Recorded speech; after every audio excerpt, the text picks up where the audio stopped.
Once again, we're delighted to have Lethbridge Mayor Chris Spearman join us here on the show to talk about some of the current issues happening in the Windy City. Mayor Spearman, welcome back to Bridge City News.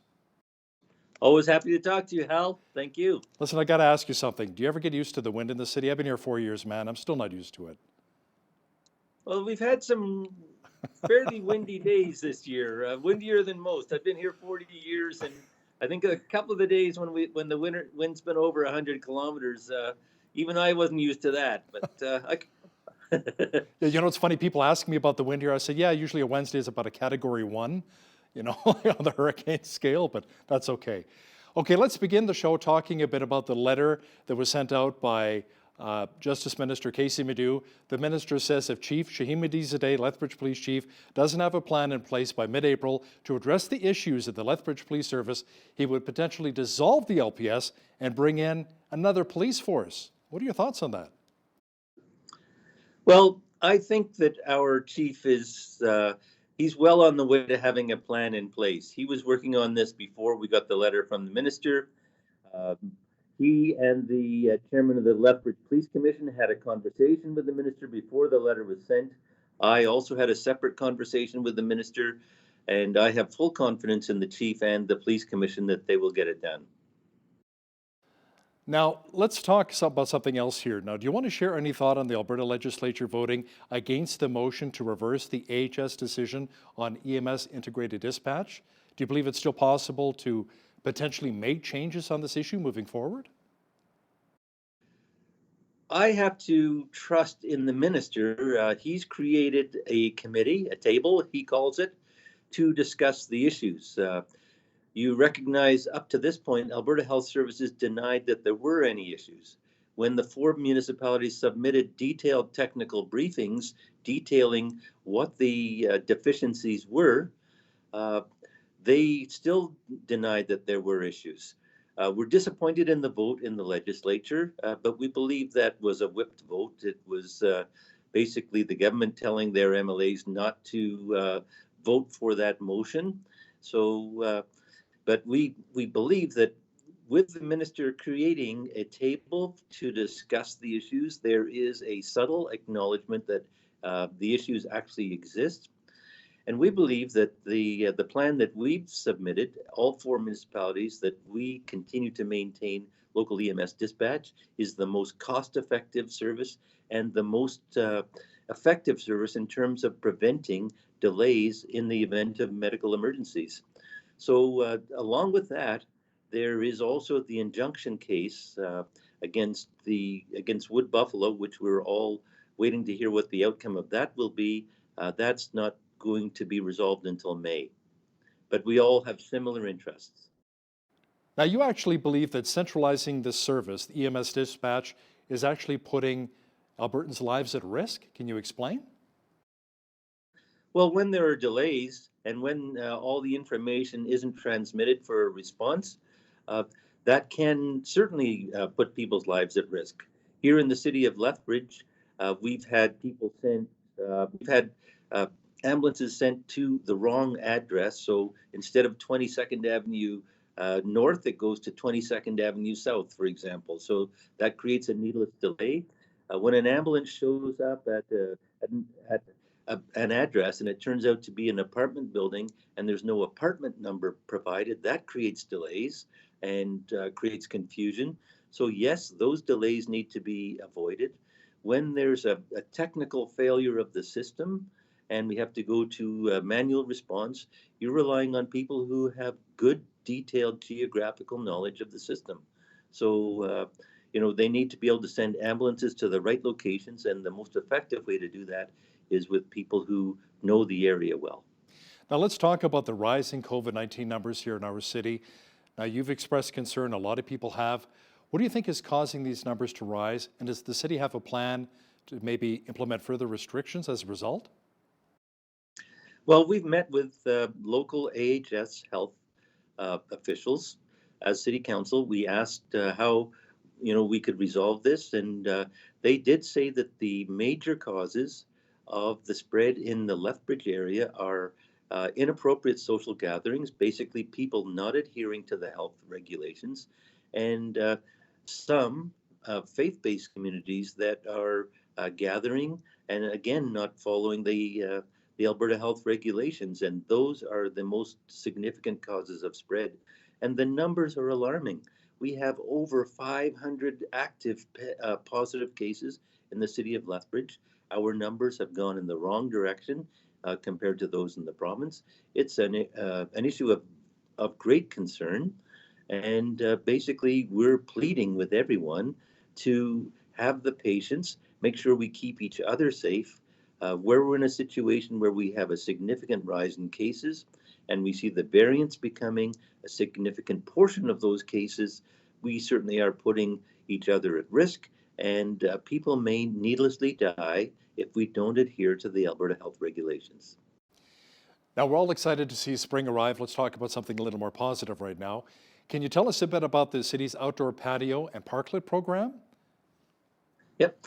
So we're putting that forward. We help design and help fund the basically the outdoor patios that you see that use city colors. But basically, we cover the fees up to $1,000 of putting out these park. Basically, it covers those fees. We also, if someone wants to design their own patio, they can get funding for up to $5,000 to design and build their own patios if they want a custom built one. But basically, we are covering the fees, and it goes hand in hand with our supporting our businesses in a time when they need to serve customers outside in order to abide by Alberta health regulations for COVID. Now, City Council recently had a lengthy meeting to discuss the proposed mustard seed dry or sober shelter. I believe it's in the north end of town. The motion to rezone for the shelter was defeated by a 7-2 margin, with only you and Councillor Rob Miyashiro voting for the go-ahead. Why were you in favor of this location?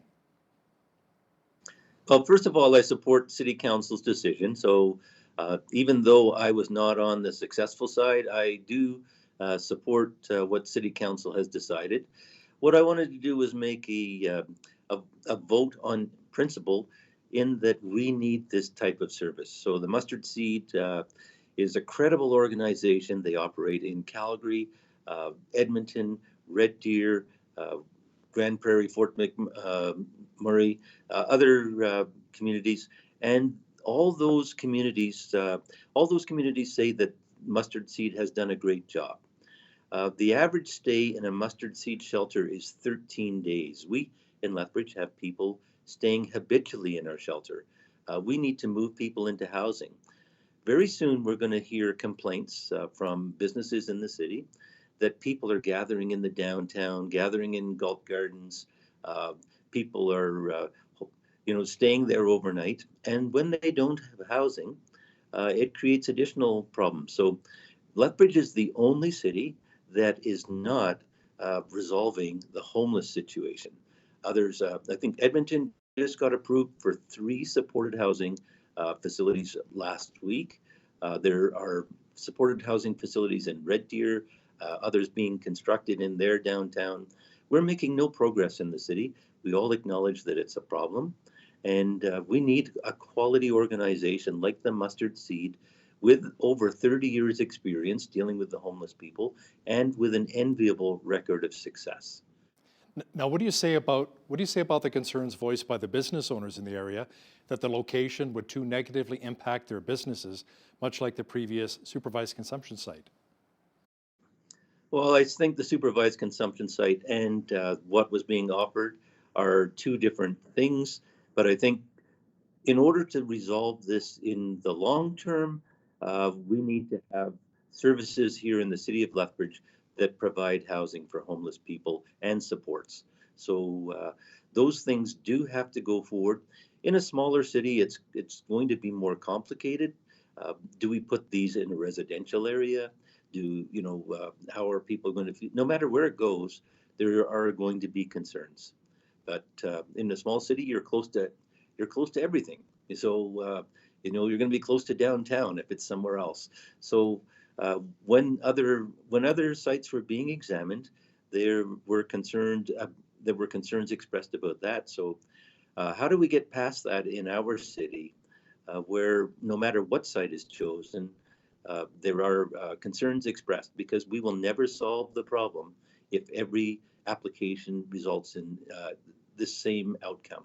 Are you actually meeting with maybe some other council members to put a proposal together for the mustard seed saying, how about these 3 locations, A, B, and C? Perhaps they'll come back? No, the mustard seed has walked away until we get our act together in the city of Lethbridge. So they've invested over $100,000 so far, exploring solutions, and they're, as they said at the public hearing, that money came from money that had been raised in other municipalities and other locations. They spent $100,000 in Lethbridge and had no way of assisting us. So the next stage, we'll have to see. We'll see if local businesses and local agencies are prepared to work together and try to come up with some solutions. My concern is we might be dealing with organizations that have limited experience doing this when the mustard seed has extensive experience doing this. Basically, I believe the mustard seed has a bitter taste in their mouth about the way they were received in Lethbridge, and it'll be difficult to entice them back and be part of the solution. Wow. Alberta Premier Jason Kenney spoke at the recent Rural Municipalities of Alberta Spring Conference, and he made mention that global tech companies have been inquiring about the possibility of opening up digital engineering centers in cities like Lethbridge, right here, potentially creating hundreds of jobs. Can you give us any more details on this possibility? Well, I'm not aware of any of the specifics of that, and I'm pleased that the Premier's talking positively about the city of Lethbridge. We do have tremendous potential. With a college and a university here, we have a lot of young people, a lot of people who are adaptable. We also have great amenities like the Tech Connect facility that's operated by Economic Development Lethbridge. I think we are well positioned. And we have a low cost of living, we have a great city, and we have a wonderful ability to work together because we're all clustered in a relatively small geographic area. One of the advantages of being in Lethbridge is we all know each other. Many of the leaders in the community, those who might be working with businesses and working with people at the university, we interact on a regular basis. And I think it'd be, we could have an interesting and a really positive impact on new technology coming to this area, engineering technology, and people working together with very, very good practical applications. I think we have all the assets in place, and we certainly would welcome that type of interest and that type of investment. You know, you're absolutely right when it comes to getting to know your neighbor. In a smaller city, get to know everybody. Now, the downside is, in a smaller city, if you cut somebody off, chances are you'll see that person again. So you got to be careful, man, when you're out there driving. You know, that could be dangerous. Yes. It's like, hey, isn't that... Now, Lethbridge Yep. City Council, right? Lethbridge City Council voted unanimously to adopt their proposed Recreation and Culture Master Plan. Can you explain what that means in practical terms for future developments here in our city? Yeah, it's basically a reset. So we look at what we have been doing. What type of parks do we have? How do we maintain them? What do people want to see in the parks? What are you can't keep putting the same things into parks. I liken it to what we did with swimming pools. So Henderson Lake pool was a traditional type of pool, and we updated it, provided additional amenities. So that's what we've done with the Recreation and Parks Master Plan. The other thing that we've done is we've looked at people using bicycles and wanting to be healthier, the different types of amenities in parks. So you look at Legacy Park, the new regional park in North Lethbridge, and you look at the types of amenities that are being provided there. They're different from what we did with the other two regional parks and giving people different types of opportunities. So when we build a regional park, for example, we want everybody in the city to use it. So just because it's in the north side doesn't mean that people in the south and people in the west side shouldn't go to Legacy Park, because it has things like an open air theater facility there. So bands can play there. There can be theater productions there. It has amenities that don't exist at the other parks. So similarly, we'd be looking at things like extending bicycle routes, maybe adding bicycle routes on main roads, and exploring other opportunities to expand and appeal to the quality of life in Lethbridge and address the interests of people who like to ride bicycles or like to have other types of features. There are things like an outdoor arena for lacrosse and other sports as well included in that plan. What types of new facilities should we provide to the citizens of Lethbridge? Now, Lethbridge City Council recently approved the 2021 Public Art Work Plan. Can you explain a little bit about what that is? Yeah, so we set aside 1% of the cost of our capital projects to the Public Art Fund. And what we do is we try to beautify our city and create interest in our city by adding public art. That 1% goes into a fund, and then recommended projects go forward. Uh, and then that whole process involves a request for proposal from artists, and then those themed projects are bid upon and then eventually built. So we have some great examples of public art in the city, and what it does is it just adds beauty and interest for visitors and people who live here alike. You know what? I'm a big fan of murals. Hopefully, we'll get a chance to see a few more of those as well from some of the local Lethbridge artists. Thanks for your time, Mayor Chris Spearman, Lethbridge Mayor. Always a pleasure, and have a great weekend. Stay safe, and again, I would appeal to everybody. Please follow the Alberta Health Services guidelines and regulations. We've got to keep each other safe. We've got to be a safe community, and if we do that, our businesses will stay open. If things get out of hand, it's not good for anybody, and the last thing we want to see is a slowdown in our local economy.